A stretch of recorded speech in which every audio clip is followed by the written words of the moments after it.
un genio, que lo tenemos al aire, Richard Coleman. Hola. Hola Martín, ¿cómo andás? Todo bien, acá estamos en modo rock. Gracias por tenerte y aparte gracias por el disco que salió, que sacaste. Bueno, está bien, gracias a ustedes, che, por apreciar, gracias. El incorrecto uso de la metáfora, recién salido. Sí, salió el 15 se publicó en plataformas, así que está teniendo un lindo recorrido. Estoy muy contento, ¿viste? Porque la verdad que tengo una devolución buenísima de la gente, de ustedes y sus colegas. Estoy re contento, la verdad que superó mi expectativa.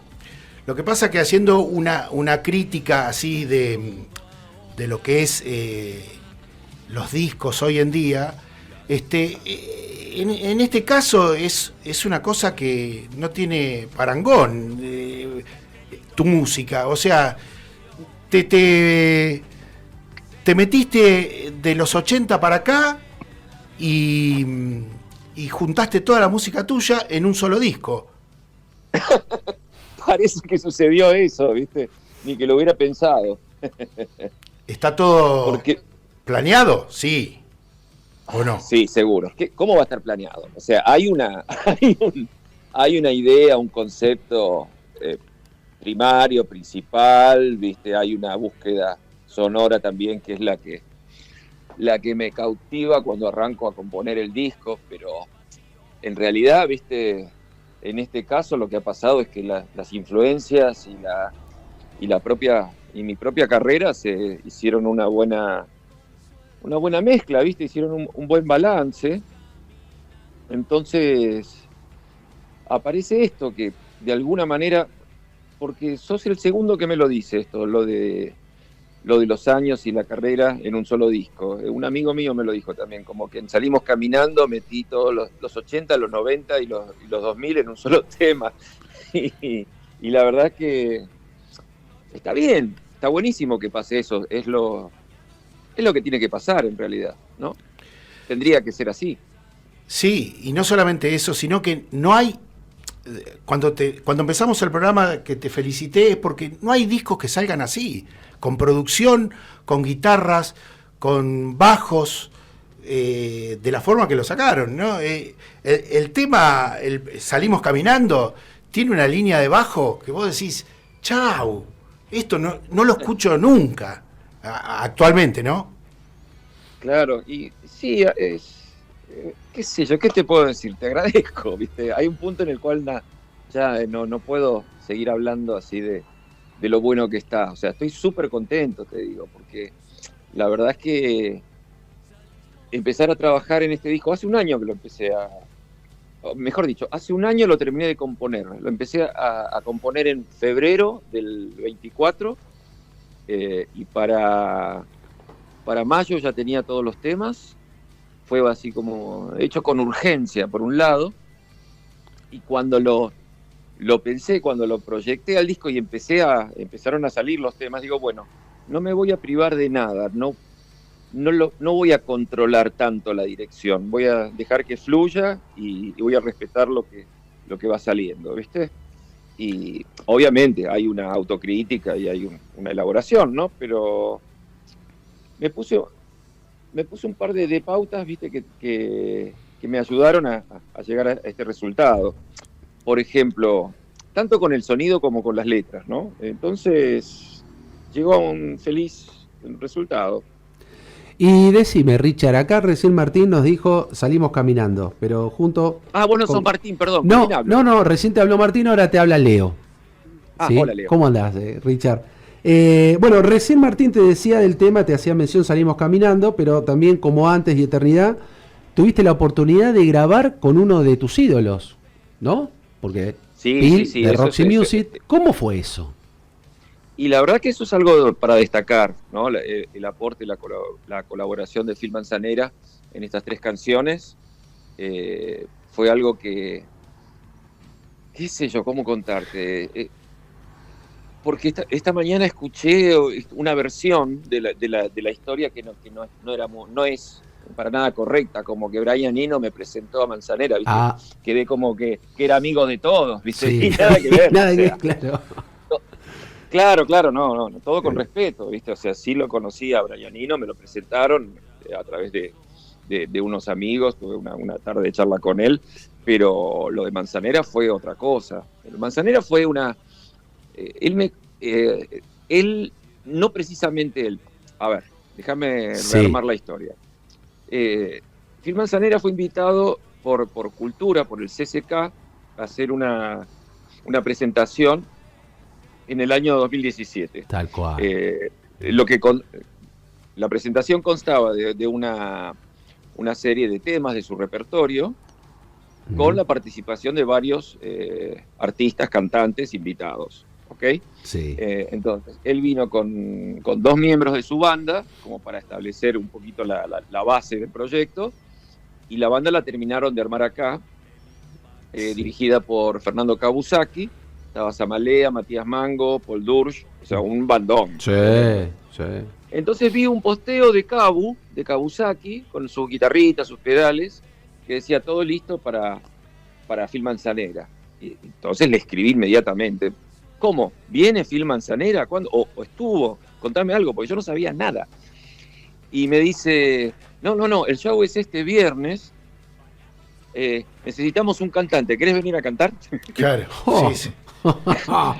Ponele, ¿no? Sí. Yo escribí un lunes y el show era el viernes. Bueno, dije sí, no pregunté más nada. Claro, claro. Ahí fui al otro día al ensayo, me tiraron los 2 temas que se suponía que con los que tenía que cumplir. Bueno, Sí. salió bien eso, y ahí lo conocí a Manzanera. Perfecto. En ese momento me acerqué a él con respeto y con profesionalismo, digamos. Claro. O sea, a mí me convocó, no me llamó él. Me llamó Claro. el director de acá de la banda, porque pensó que yo estaba a la altura de las circunstancias.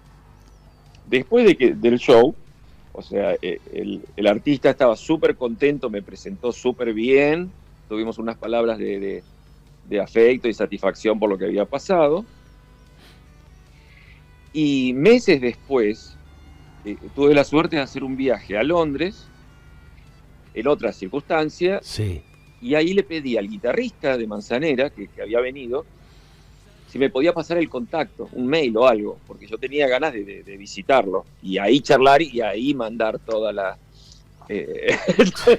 mandar todo el fanatismo, digamos. Bien. Tenía que sacármelo eso del pecho. Claro. Hasta ese momento no. Así que, bueno, conseguí encontrarme con él, estuvimos charlando en su casa de Londres, en su estudio, estuve como un par de horas así, ¿viste? Tomando un café, y le conté desde cuándo lo conocía, cuánto había influido en mi carrera, ¿viste? Y le dije, yo esto no te lo conté antes porque no me parecía que era el momento. Claro. Pero, así que se ve que le caí bien. Él es un tipo, ¿viste? La humildad que Sí, de los grandes. de los O sea, grandes, una tal cosa. cual. Ujú. Tanto él como Brian Eno, que lo conocí después y me transmitieron lo mismo. Siguen siendo guías, ¿viste? En un punto. Sí. Eso que uno dice, cuando sea grande quiero ser como él. Sí. Todavía lo puedo seguir diciendo. Ahora vos decías, Así que, bueno, que no eras... a partir de ahí, Ah. bueno, se estableció el contacto, y en otra visita le pregunté, le dije, mira, en algún momento yo voy a empezar a grabar un álbum. Me gustaría saber si tenés ganas de participar, bla, bla, bla. Y me dijo, sí, Richard, ningún problema. Muy bien. Cuando tenga los tracks, mándamelo y yo te toco algo. Ahí va. Perfecto. Vos decías que no sos amigo bueno, así íntimo de Eno, de Manzanera, pero nosotros como oyentes, si tenemos que hacer una mesa virtual, ¿sí? De los músicos preferidos, y vos estarías en esa mesa con Gustavo Cerati, vos, David Bowie, Sí, sin en duda. esa mesa virtual es la que nosotros Sin duda. escuchamos desde los 80 para acá. Qué lindo, claro, buenísimo. Sí. Así que bueno, imagínate, yo que me tomé el cafecito. Claro, sí. Y, Qué bueno. y fue difícil para Manzanera meter guitarras ahí, o qué es lo que colaboró dentro del tema, dentro de los 3 Mira, temas esos. En los 3 temas, él agregó su toque, ¿viste? Es un aporte.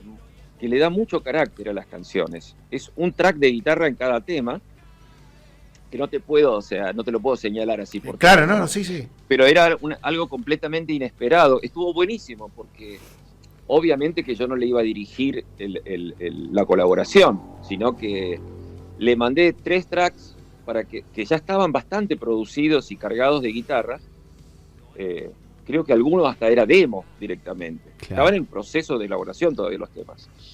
Le mandé los 3 para que eligiera uno para tocar. Y a las 2 semanas me mandó los 3 mails con uno con cada tema. Y me Perfecto. Dijo, la verdad es que la pasé muy bien, están buenísimos los temas, metí de todo, fíjate lo que te sirve y lo que no tengas ningún prurito en deshacerte de eso, ponele. Y la verdad que bueno, fue una data muy, muy interesante, porque estábamos con Juan Blas Caballero, que es el productor del disco, escuchando lo que había mandado, y eran cosas que realmente muy originales, que no se nos hubieran ocurrido. O sea, un sonido, un toque leve, una armonización, ¿viste? Una cosita chiquita, un arpegio. Hay unos amagues de solo también, unas intervenciones, pero una cosa muy, muy medida, ¿viste? Muy austera y muy precisa.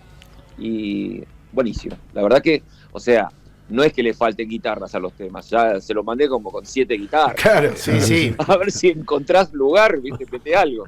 Toda tu colección de guitarras. Claro. Apiladas, una lasaña de guitarras.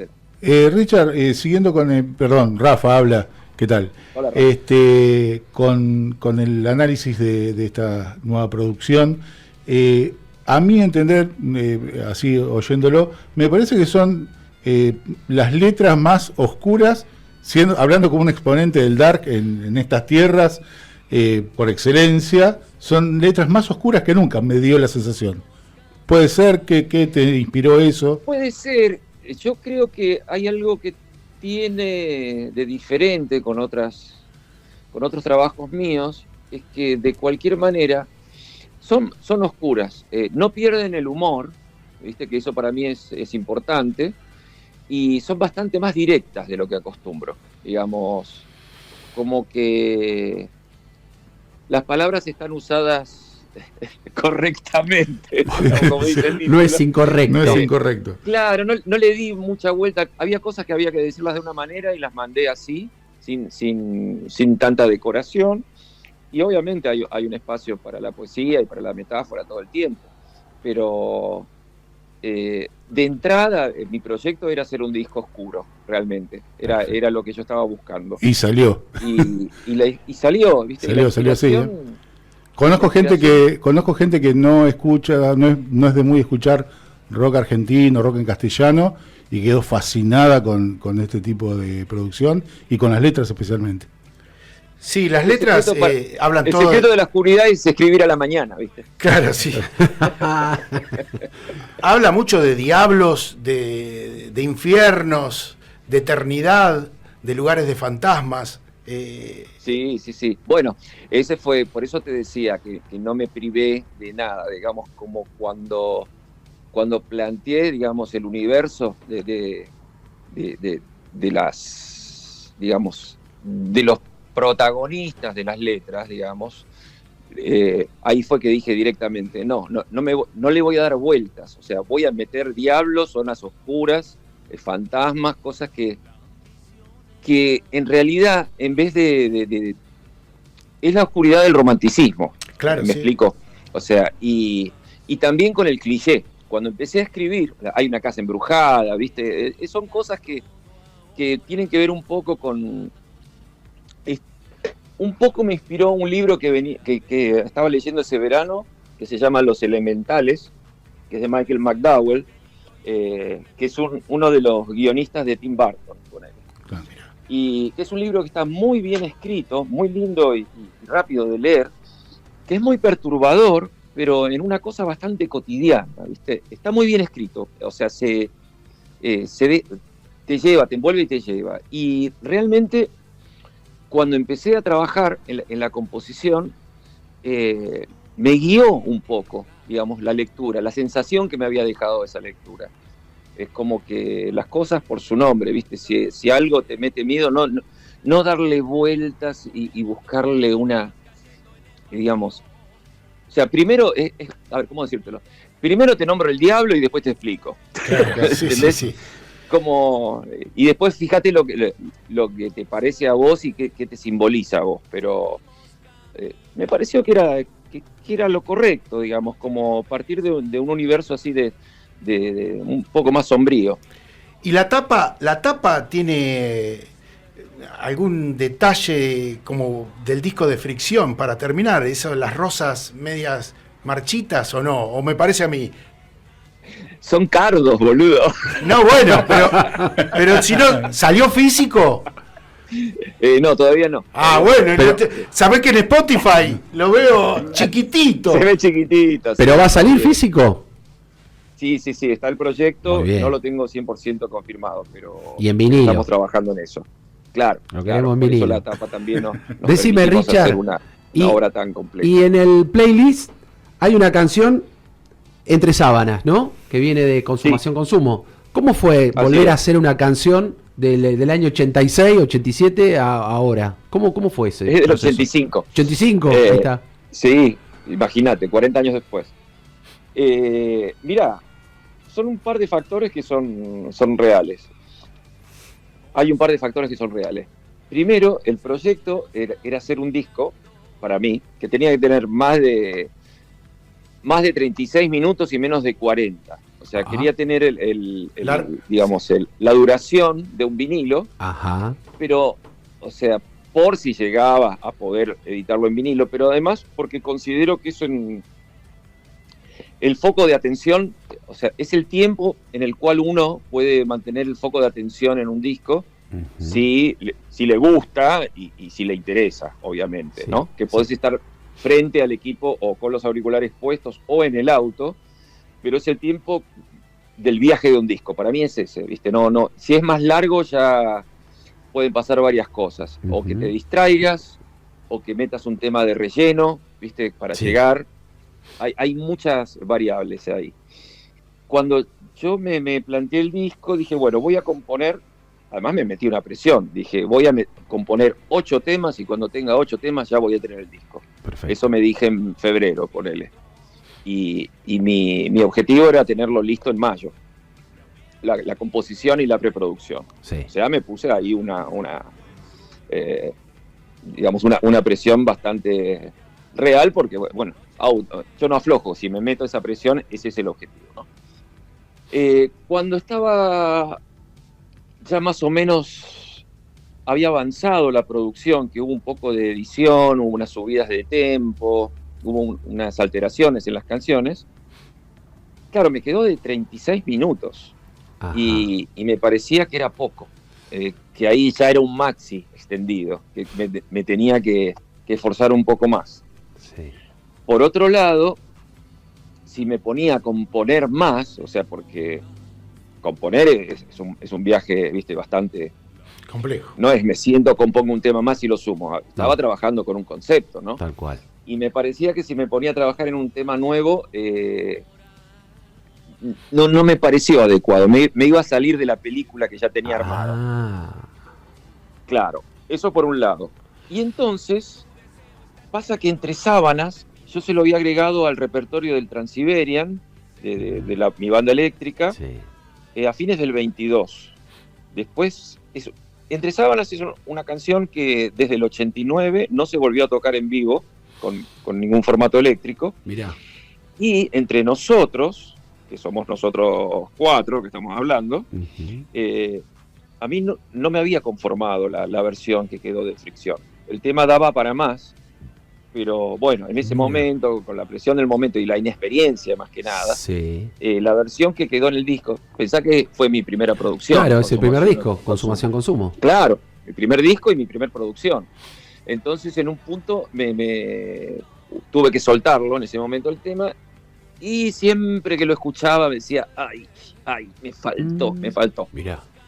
Bueno, al tenerlo tocado ya durante un año, durante el 23, lo tocamos y empezó a sonar bárbaro el tema. Le habíamos subido un poquito el tempo, el arreglo de batería era diferente, y digamos, mi banda suena bárbaro, los músicos del Transiberian son todos artistas de su instrumento, ¿viste? Todos le pusieron una onda que no tenía. El 15 de marzo... Y ahí cuando me encontré con el disco que me estaba quedando corto, y esa semana tenía sesión de batería, digo, meto entre sábanas, ¿viste? Lo veo y, ¿viste? Me lo imagino, digo, no, este cabe perfecto, o sea, no se va el disco no va a morder la banquina, sino que al contrario, le va a dar mucho más sentido a un montón de cosas, ¿viste? Y lo hiciste 40 años después como vos querías. Ese es el tema más oscuro de Fricción, ¿viste? Sí, pero 40 años después lo hiciste como vos querías, con lo que creías necesario para ese tema. Claro, es como que la canción tuvo una segunda oportunidad, o sea, perfecto. No hablo ya ni de los músicos ni de mí, es como que la canción se merecía una nueva... Una revisadita, ¿viste? Y la verdad es que estoy súper contento porque ahora sí, o sea, el tema además es como lo veníamos tocando en vivo, entonces ya está recontra cantado además, antes de grabar. La línea del incorrecto uso de la metáfora, la línea de los temas, son más o menos todos uniformes, salvo Fiebre, que tiene un toque funky diferente a todos los otros. ¿Puede ser? Sí, claro. Sí, es a propósito también. Pero es uno de los más oscuros, ¿eh? La letra directamente hace... La letra sí. Directamente. Muerto sin la menor dignidad, dice. Bonita la tumba, se nota la mano criminal. Sí. Y bueno, eso tiene que ver también con el humor, ¿no? Justamente. Porque Fiebre es la canción oscura, que habla de muerte, de una presión, del miedo, de que te persiga tu sombra. No sé, hay un montón de alegorías ahí que tienen que ver con el contraste. Y lo mismo pasa... Esa es la primera canción original del disco. Original hecha de cero, digamos. Perfecto. Porque Eternidad y Oscuras Intenciones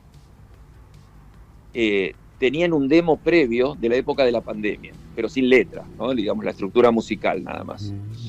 Entonces, en ese momento le di una vuelta de tuerca cuando dije voy a hacer un disco, y aparecieron esas dos canciones y Fiebre. Fiebre salió del sonido de guitarra de la introducción.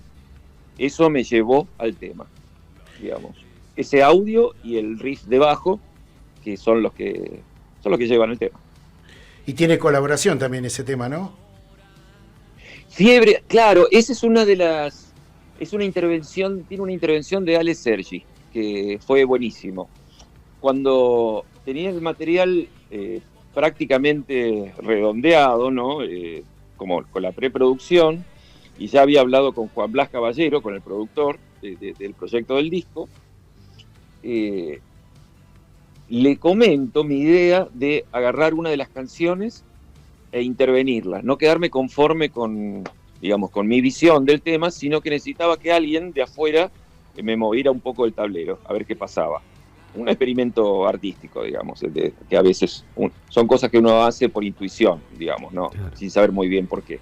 Porque la canción me gustaba, pero quería ver si le podía dar un poquito más de algo, ¿no? Algo que, no sé, algo que comprobar si estaba bien así o si la podía romper para algún lado que pasaba.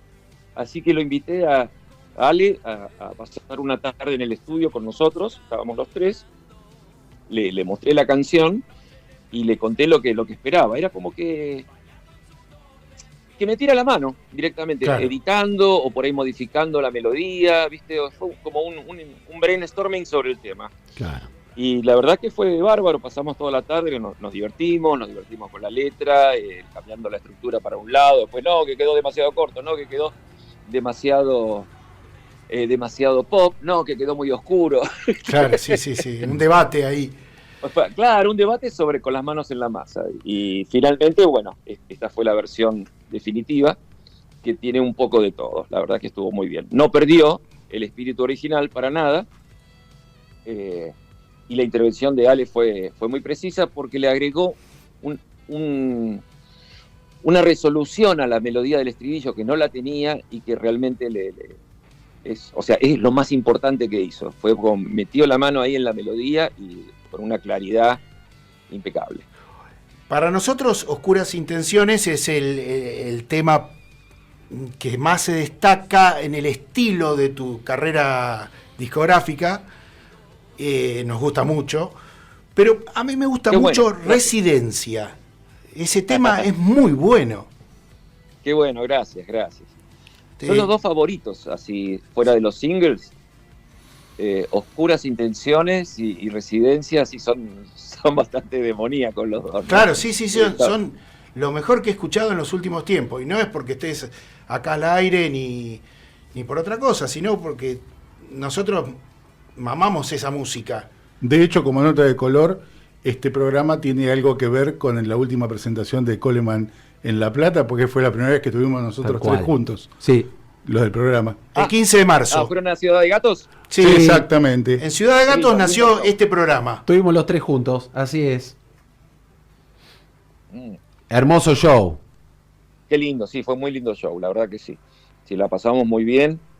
Nos reencontramos con un público que hacía mucho con el que no estábamos. La verdad que estuvo lindo, estaba relleno el lugar y sentí mucho cariño, mucho afecto del público. Algo muy lindo, muy energético. Sí, fue una fiesta inolvidable. ¿Y ahora qué presentaciones tenés para lo pronto sobre este disco? Mira, ahora lo estamos carreteando de a poquito. Hice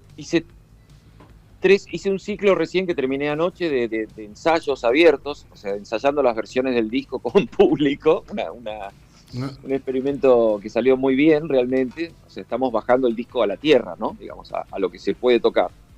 Y anoche realmente terminamos unas versiones que me entusiasman mucho, porque realmente empezar a escuchar las canciones del disco tocadas por la banda la verdad que es un orgullo, es una sensación muy linda. Y entonces vamos a estar en Tío Bizarro, en Bursaco, creo que es el 19 de julio. Fíjense después en mis publicaciones en Instagram, por favor, porque no tengo la fecha ahí de memoria, pero creo que es el 19 de julio, en Tío Bizarro, en Bursaco, donde vamos a tocar, qué sé yo, más de la mitad del disco. No todo, pero ya lo vamos a estar tocando. Y después tenemos el 26 de julio en Córdoba, la ciudad de Córdoba capital, en Pétalos de Sol, que va a ser el mismo show. Y estoy preparando la presentación del álbum para el mes de septiembre. Así que vamos con todo. Y ahí sí lo vamos a tocar full, con los invitados, menos Phil Manzanera. Claro, sí. No me da el cuero, ¿viste? Sí. Bueno, pero ¿quién te dice que en algún momento venga y pueda hacer? ¿Se pueda dar? Obvio, de las orejas lo subo. Sí. Ojalá. Claro, que te devuelva lo que le cantaste cuando él vino. Lo hago cantar una de Fricción. Claro. Buenísimo. Okay. Bueno, Richard, así que eso. te agradecemos este paso por Modo Rock. ¿Y cuándo a La Plata, cuándo volvés? ¿Sabés? ¿Tenés alguna idea? Y no tengo la idea, pero estoy seguro de que vamos a volver, porque ojalá pueda empezar la temporada del año que viene ahí como este año, porque la verdad que fue buenísimo. Te esperamos con los brazos abiertos siempre acá, en La Plata. Estuvimos muchos años empezando en La Plata, en el Pura Vida, hace un tiempo. Hicimos como 3 años seguidos en el Pura Vida, que era como nuestro bautismo del año, ¿viste? Y nos gustó mucho tocar ahí en Ciudad de Gatos, así que probablemente, si Dios quiere, lo hagamos de nuevo. Bueno, gracias nuevamente, gracias por el disco y estamos en contacto, Richard. Gracias, Richard. Te mandamos un abrazo. Un placer, chicos. Y gracias por la música. Gracias.